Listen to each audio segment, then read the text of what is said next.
Hello बच्चों, welcome back to the Vision Academy. तो कैसे हैं आप सब। मैं आशा करता हूं कि आप लोग मस्त होंगे, स्वस्थ होंगे और अच्छे से मन लगा करके एग्जाम की तैयारी कर रहे होंगे।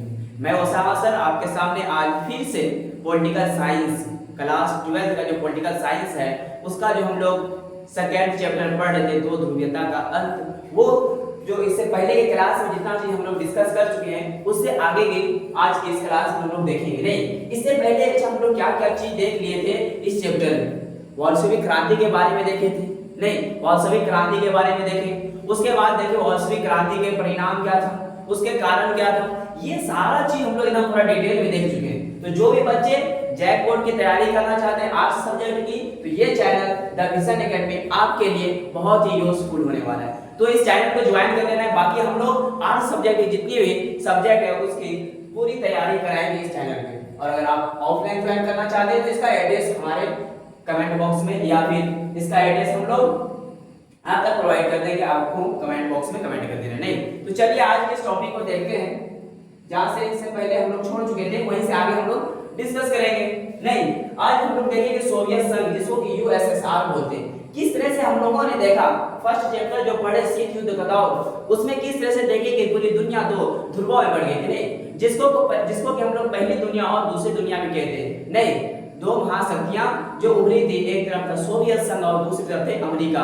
तो हम लोगों ने देखा था उस चैप्टर में, यानी शीत युद्ध का दौर जो हम लोग पढ़े इससे पहले के चैप्टर में, कि किस तरह से पूरी दुनिया दो ध्रुवों में बढ़ जाती है, एक तरफ सोवियत संघ और दूसरी तरफ अमेरिका था। नहीं, आज इसकी ये जो चैप्टर हम लोग पढ़ रहे दो ध्रुवीयता का अंत, इसमें यही चीज देखेंगे किस तरह से सोवियत संघ का विघटन होता है। ये जो सोवियत संघ बना है इसमें भी कुल 15 छोटे छोटे देशों से मिलकर के बना है।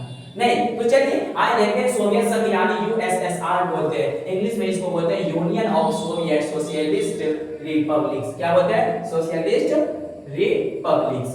अब बोलते हैं सोवियत संघ ये एक ऐसा संघ था, ये क्या हो जाएगा, ये एक ऐसा संघ था। क्या बोल रहा है कि सोवियत संघ ये एक ऐसा संघ था जिसमें 15 देश शामिल थे। ये जो सोवियत संघ था इसमें कुल 15 देश शामिल थे। कितना देश शामिल था?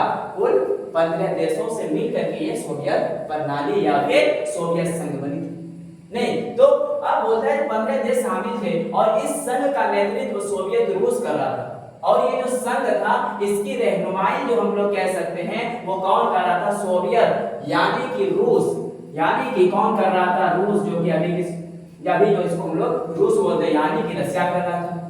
बोलता है 1917 में व्लादिमीर लेनिन की क्रांति, बोल्शेविक क्रांति के बाद सोवियत संघ अपना सक्रिय रूप में आया। किस तरह से हम लोग देखे थे, जार निकोले जो स्वेच्छाधारी शासन कर रहा था, क्या कर रहा था? स्वेच्छाधारी शासन कर रहा था, उसके ऊपर कोई भी अंकुश नहीं था, एकदम निरंकुश शासन था। किस तरह से उसको लास्ट में सोवियत संघ छोड़ के भागना पड़ता है और वो भाग करके लंदन चला जाता है। नहीं तो क्या हुआ कि बोलता है कि सोवियत संघ यानी इस संघ का, यानी सोवियत संघ का नेतृत्व सोवियत रूस कर रहा था 1917 में। तब की बात बोलिए 1917 में व्लादिमीर लेनिन की, किसके बारे में बोल रहे हैं? व्लादिमीर लेनिन की क्रांति, बोल्शेविक क्रांति के बाद सोवियत संघ अपना सक्रिय रूप में आया, मतलब थोड़ा सा एक्टिव हुआ, क्योंकि वहां के लोग अब थोड़ा सा जागरूक हो गए थे। नहीं, वो स्वेच्छाधारी शासन से तंग आ गए थे, क्योंकि उसमें और भी बहुत सारे छोटे छोटे देश थे जो कि उसमें उसकी भागीदारी नहीं थी। ज्यादातर भागीदारी सोवियत संघ की हुआ करते थे, यानी कि सोवियत संघ कहने का मतलब है कि ज्यादातर भागीदारी रूस वाले की होती थी, और भी जो छोटे देश थे उसकी आर्थिक मदद या फिर उसको आर्थिक सहायता नहीं मिल रहा था। नहीं, अब आगे आते सोवियत संघ का उद्देश्य। ये जो सोवियत संघ बना था इसका क्या उद्देश्य था? इसमें जो कुल 15 देश शामिल थे उसका क्या मोटिव था वो चीज देख लेते हैं। बोलते हैं इसमें शामिल कुल 15 देश, कितना देश? इसमें शामिल कुल 15 देश का उद्देश्य था गरीबी और आर्थिक तंगी से छुटकारा पाना। क्या था? गरीबी से और आर्थिक तंगी से छुटकारा पाना। इसमें जितने भी छोटे छोटे देश थे वो देखेंगे हम लोग किस तरह से, जो जिसको इधर अच्छा लगा, यानी कि कोई अमेरिका में जाकर के मिल गया, यानी एक तरफ पूर्वी यूरोप था जो कि सोवियत संघ का समर्थन था और एक तरफ था अमेरिका जो कि पश्चिमी यूरोप के नाम से जानते। नहीं तो बोलता है इसमें कुल 15 देश शामिल था, इसका उद्देश्य था गरीबी और आर्थिक तंगी से छुटकारा पाना, इसलिए वो सारे देश क्या हो गए थे, इस सोवियत संघ में आकर के मिल गए थे। वो कितना देश था, कुल 15 देश थे। नहीं, अब बोलता है समाजवाद और साम्यवाद विचारधारा को पूरी दुनिया में फैलाना चाहते हैं। ये जितने भी 15 देश शामिल थे, इन लोगों का एक ही उद्देश्य था, इन सारे देशों का यही उद्देश्य था कि वो क्या करेगा, समाजवाद और साम्यवाद विचारधारा को पूरी दुनिया में लागू करेगा। क्या करेगा, पूरी दुनिया में लागू करेगा। अगला पॉइंट बोल रहा है कि पश्चिमी गुट। पश्चिमी गुट कहने का मतलब है अमेरिका या फिर यूनाइटेड स्टेट ऑफ अमेरिका, उसका, या फिर इसको हम लोग पहली दुनिया भी बोलते हैं। क्या बोलते हैं, पहली दुनिया। तो बोलते हैं पश्चिमी गुट अर्थात पूंजीवादी गुट का डट कर सामना करना। सोवियत संघ के जितने भी देश थे, पहला काम था कि वो लोग गरीबी और आर्थिक तंगी से लड़े, और साथ ही साथ ये जो पश्चिमी गुट है, यानी कि पश्चिमी गुट कहने का मतलब है अमेरिका, उसका क्या करे, उस गुट का डट करके ये लोग सामना करें। नहीं, ये सारा इसका उद्देश्य था, किसका, सोवियत संघ का ये सारा उद्देश्य था। अब अगला क्या है, अगला क्या है, बोलते हैं सोवियत संघ में कम्युनिस्ट पार्टी की कमियां अर्थात नकारात्मक विशेषताएं। ये जो कम्युनिस्ट पार्टी की सरकार या फिर ये जो वहां पे सत्ता में थे, इसकी क्या कमियां थी, अर्थात इसकी क्या नकारात्मक विशेषताएं थी या फिर क्या निगेटिविटी थी। नहीं, क्यों, सोवियत संघ का विघटन हो गया, कुछ कमी होगी तब तो उसका विघटन हो गया। नहीं, अब देखते हैं आगे, आगे क्या बोल रहा है कि भ्रष्टाचार भरी शासन प्रणाली का होना। ये जो सोवियत संघ था, इसमें क्या था कि भ्रष्टाचार भरी शासन मतलब ऐसी शासन व्यवस्था थी कि और भी जितने छोटे छोटे 15 देश शामिल थे, उन देशों के हितों के बारे में इन लोगों ने सोचना छोड़ दिया। वहां के सैनिकों के बारे में या फिर वहां के लोगों के बारे में छोड़ना मतलब सोचना छोड़ दिया।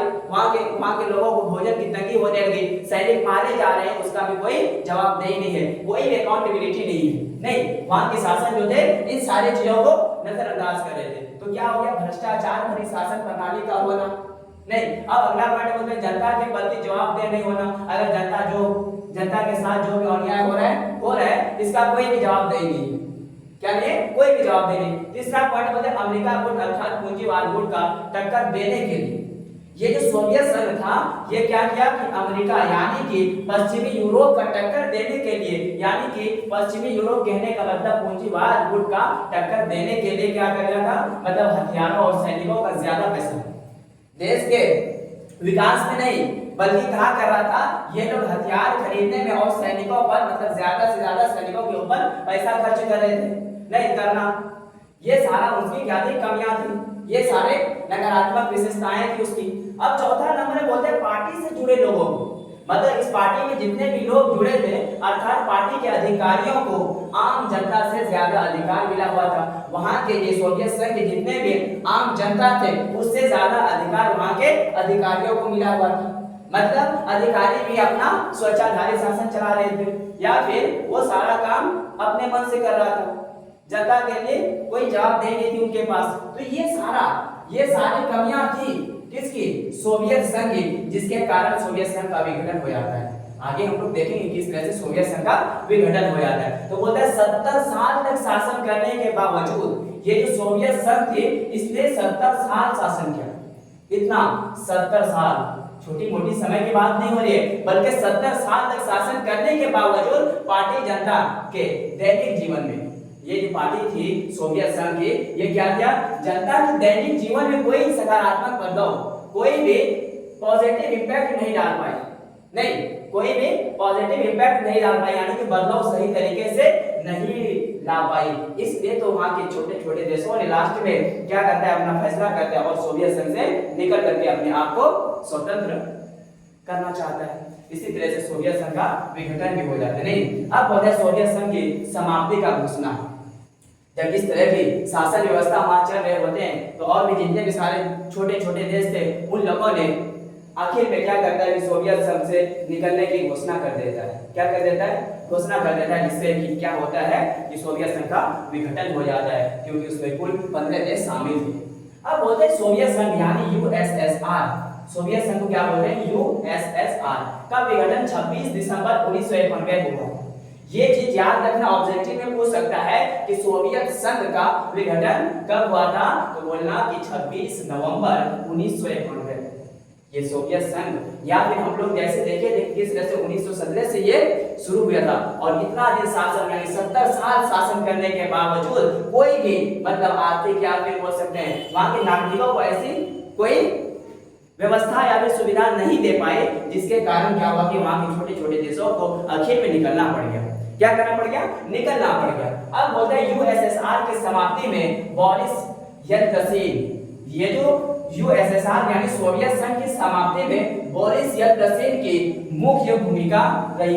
इन्होंने पार्टी के नकारात्मक यानी कि कमियों को देख करके, उसकी नेगेटिविटी को देख करके क्या किया, विशेषता को देख करके पार्टी से इस्तीफा दे दिया। ये जो सोवियत संघ के आदमी थे बोरिस येल्त्सिन, इसने देखा कि इस पार्टी में जितनी भी नेगेटिविटियां हैं, जितनी भी कमियां हैं, उन सारी चीजों को उसने नोटिस किया। उसके बाद क्या करता है कि वो पार्टी से यानी कि सोवियत संघ के पार्टी से वो इस्तीफा दे देता है। नहीं, अब अगला पॉइंट देखो क्या बोल रहा है। अगला पॉइंट बोल रहा है कि बोरिस येल्त्सिन के नेतृत्व में, नेतृत्व कहने का मतलब गाइडेंस है या फिर बोल सकते हैं रहनुमाई में पूर्वी यूरोप के देश, क्या बोल रहा है, पूर्वी यूरोप कहने का मतलब सोवियत संघ के देशों के साथ साथ रूस, बेलारूस और यूक्रेन ने भी सोवियत संघ से इस्तीफा देकर सोवियत संघ की समाप्ति की घोषणा कर दी। जैसे कि हम लोग बताए थे, ऊपर में बताए थे कि कितने देश, कुल 15 देशों का नाम भी हम इससे पहले के वीडियो में चर्चा किए थे कि ये जो सोवियत संघ बनी है कुल 15 देशों से बनी है। तो उसमें ये सारा देश भी शामिल था।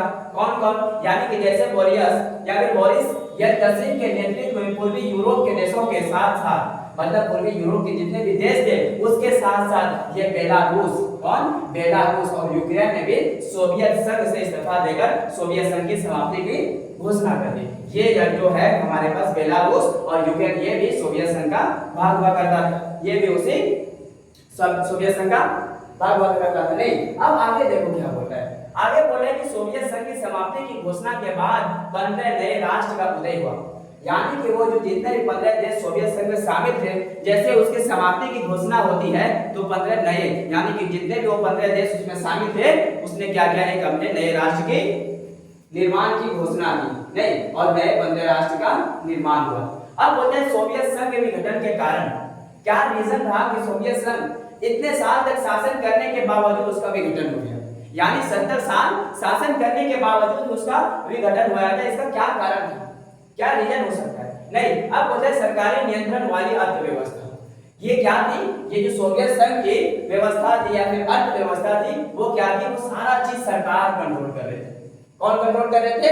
सारा फैक्ट्री, जमीन, जितनी भी सारी चीजें थी वो सारा सरकार के कंट्रोल में हुआ करती थी। अब बोलते हैं सोवियत संघ की पूरी अर्थव्यवस्था, ये जो सोवियत संघ यानी यूएसएसआर की जो पूरी अर्थव्यवस्था सरकार के हाथों में थी। सारा चीज सरकार कंट्रोल कर रहा था। सरकार तय करती थी कि क्या बनना है या फिर क्या बनाना है और कैसे बांटना है। कोई भी चीज कैसे बनाना है और उसको कैसे लोगों में बांटना है या फिर बाकी के जो 15 देश शामिल है उसमें किस तरह से उसकी बंटवारा करना है, वो सरकार तय करती थी।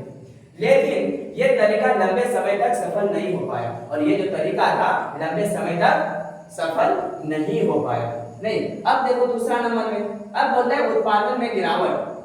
यानी कि सारा चीज जब सरकार कंट्रोल कर रहा था तो उत्पादन में भी थोड़ी सी गिरावट आती है। नहीं, तो बोलते हैं उत्पादन में गिरावट, फैक्ट्रियां और खेतों में उत्पादन घटने लगी। ये जो फैक्ट्री थे, जो भी फैक्ट्री से चीजें बनती थी और खेतों में उत्पादन घटने लगी थी, चीजों की क्वालिटी खराब थी और जितनी भी चीजें फैक्ट्रियों में बन रही थी उसकी क्वालिटी बिल्कुल खराब, या फिर हम लोग बोल सकते हैं कि एकदम पुअर क्वालिटी की चीजें वहां से तैयार हो रही थी और जरूरी सामानों की कमी हो गई थी और जरूरी की चीज थी या फिर जरूरत की जितनी भी चीजें थी उसकी कमी होने लगी।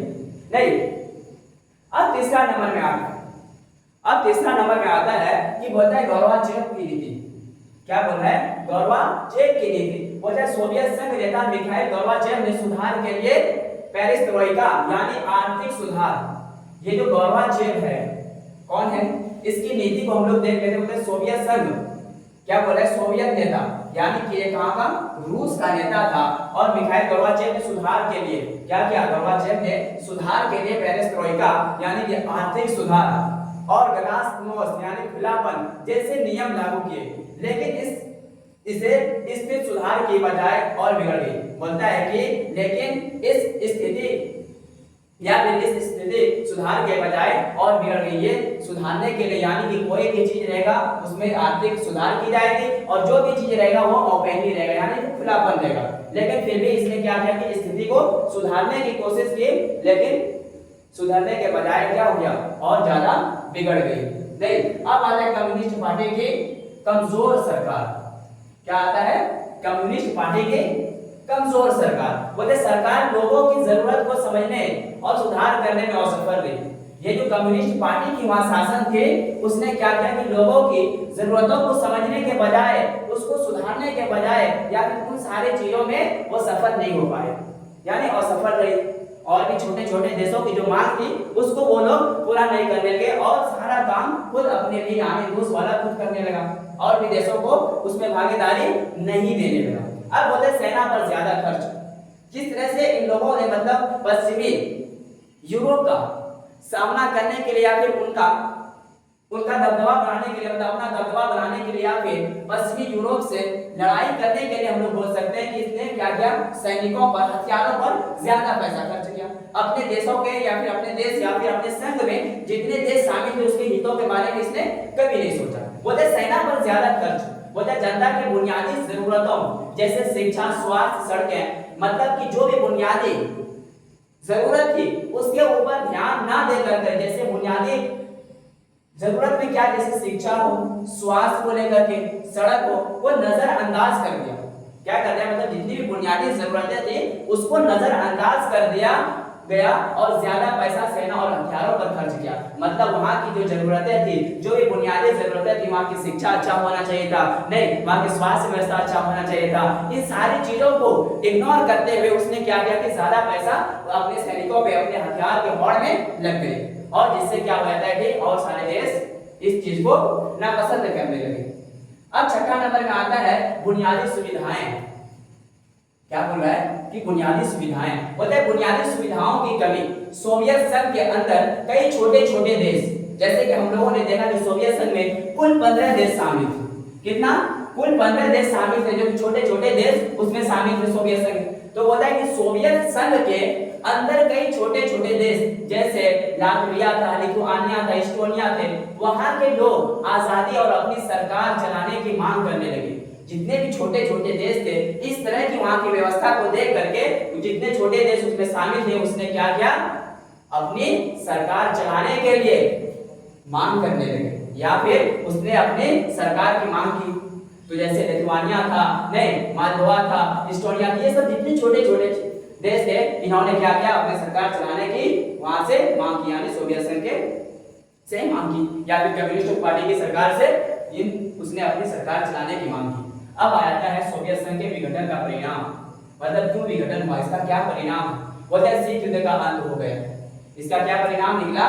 जैसे ही सोवियत संघ का विघटन होता है उसी टाइम से समझो शीत युद्ध यानी कोल्ड वॉर का अंत हो गया, जिससे दूसरी दुनिया का पतन हो गया। जिस तरह से हम लोगों ने शीत युद्ध के दौर में देखा कि किस तरह से पूरी दुनिया जो महाशक्तियां थी दो ध्रुवों में बढ़ गई। एक तरफ था सोवियत संघ और दूसरी तरफ अमेरिका। लेकिन जैसे हम लोग देख रहे हैं ये चैप्टर 2 दुनिया का अंत, किस तरह से सोवियत संघ की व्यवस्था खराब होती है, किस तरह से स्वेच्छाधारी शासन होता है और इस तरह से चलते चलते यानी 70 साल बाद वहां के जितने भी छोटे छोटे देश थे उन लोगों ने उसकी इस व्यवस्था को देख करके अपने आप को आजाद करने की कोशिश करने लगे। नहीं, उसकी व्यवस्था या फिर उसकी बुनियादी जरूरतों को पूरा ना होने की वजह से उन लोगों ने अपने आप को आजाद या फिर अपने आप को आजाद करने के लिए मांग की। तो सोवियत संघ के विघटन का परिणाम, मतलब सोवियत संघ जो विघटन हुआ उसका क्या परिणाम हुआ? तो हम लोगों ने देखा कि पूरी दुनिया दो ध्रुवों में बटी हुई थी। नहीं, एक तरफ था सोवियत संघ, एक तरफ था अमेरिका। तो जैसे ही सोवियत संघ का विघटन हो जाता है तो क्या हो जाएगा, पूरी मतलब जिससे दूसरी दुनिया का पतन हो गया, जिससे क्या हो जाएगा, अब एक ध्रुवीय यानी फिर यूनिपोलर बन जाएगा। बोलते हैं 15 देश जो सोवियत संघ में शामिल थे वह सभी देश अपने आप को स्वतंत्र घोषित कर दिया। वो जितने भी देश थे यानी 15 देशों से मिलकर के ये जो सोवियत संघ बनी थी, ये जो सोवियत संघ बनी थी, इन्होंने क्या किया, मतलब इसमें जितने 15 देश थे उन लोगों ने उससे निकल करके अपने आप को क्या कर दिया, स्वतंत्र घोषित कर दिया। नहीं, अपने आप को आजाद मानने लगा। अब अगला क्या है, बोलते हैं हथियारों की होड़ की समाप्ति हो गई। जिस तरह से देखें कि सोवियत संघ यानी अमेरिका का मुकाबला करने के लिए किस तरह से सैनिकों के ऊपर और हथियारों के ऊपर ज्यादा पैसा खर्च कर देते। लेकिन जैसे सोवियत संघ की समाप्ति हो जाती है तो क्या होता है, हथियारों की होड़ की समाप्ति हो गई। नहीं, पूंजीवाद और समाजवाद विचारधारा का टकराव कब हो गया। जैसे कि पूंजीवाद यानी अमेरिका वाला और विचार समाजवादी जैसे कि सोवियत संघ की जो विचारधाराएं थी, आइडियोलॉजी थी, इन दोनों के बीच क्या हो जाता है, टकराव कम हो गया और क्या हो जाता है, पूरी दुनिया चैन की सांस लेती है। क्योंकि जब शीत युद्ध का दौर हम लोग पढ़ रहे थे, बहुत बार ऐसी स्थिति हुई थी लगा कि अब यानी कि थर्ड वर्ल्ड वॉर हो जाएगा, लेकिन बहुत बार ऐसी स्थिति हुई थी, लेकिन फिर भी थर्ड वर्ल्ड वॉर होने से बच जाती नहीं, क्योंकि दुनिया वाले को भी डर था अगर थर्ड वर्ल्ड वॉर होती तो पूरा दुनिया क्या होएगा, तबाह हो जाएगा। अब बोले पूंजीवादी गुट का दबदबा बढ़ा। अब ये जो पूंजीवादी गुट था यानी कि अमेरिका का दबदबा बढ़ा, अर्थात अमेरिका का वर्चस्व बढ़ गया, क्योंकि अब एक ही बचा इसका मुकाबला करने के लिए सोवियत संघ थी, लेकिन सोवियत संघ का विघटन हो जाता है और जितने भी उसमें देश थे उस लोगों उन्होंने अपने आप को स्वतंत्र कर लिया, अब ये अकेले बच जाता है। इसलिए सोवियत संघ क्या कर सकता है, यानी कि अमेरिका का अब ये मुकाबला नहीं कर सकता है। तो क्या हो जाएगा, अब सारा वर्चस्व किसका रहेगा, यानी कि वर्चस्व कहने का मतलब दबदबा अब सिर्फ अमेरिका का रहेगा। विश्व की बड़ी बड़ी संस्थाएं जैसे विश्व बैंक, अंतर्राष्ट्रीय मुद्रा को अमेरिका के कहने पर चलने लगा और जितने भी विश्व यानी पूरी दुनिया की जितनी भी अंतर्राष्ट्रीय मुद्रा थे वे अमेरिका के कहने पर चलने लगे, क्योंकि एक ही पार्टी का दबदबा रह गया। अब होता है मिखाइल गोर्बाचेव पर सोवियत संघ के विघटन का आरोप लगा दिया गया और ये जो राष्ट्र के जो वहां के राष्ट्रपति थे मिखाइल गोर्बाचेव, वो सारा सोवियत संघ का विघटन का जितना भी इल्जाम था वो सारा किसके ऊपर आ गया, मिखाइल गोर्बाचेव पे। इन्होंने लाया था पेरेस्ट्रोइका लाया था नहीं, और ये सारी चीज लाए थे, इन्होंने लाया वो सारा चीज जो होगा उसमें खुलापन रहेगा। तो चलिए आज की क्लास को यहीं तक रहने देते हैं, फिर अगला क्लास में ये सारा चीज हम लोग अच्छे से देखेंगे। अगर आपको पीडीएफ चाहिए तो हमारा ऑनलाइन क्लास के लिए एक व्हाट्सएप ग्रुप बना हुआ है, उस ग्रुप को ज्वाइन करना, बाकी जितना भी क्लास होता है वो सारा पीडीएफ आपको मिल जाएगा। और अगर आप ऑफलाइन क्लास में पढ़ना चाहते हैं, वसुंधरा इलाके से हैं, तो द विजन एकेडमी आप सबकी स्वागत करता है। आप एक बार जरूर आकर के डेमो क्लास करें और इसका जो एड्रेस है वो है गदाल बाग वसुंधरा हॉस्पिटल के पास। तो चलिए आज की इस वीडियो को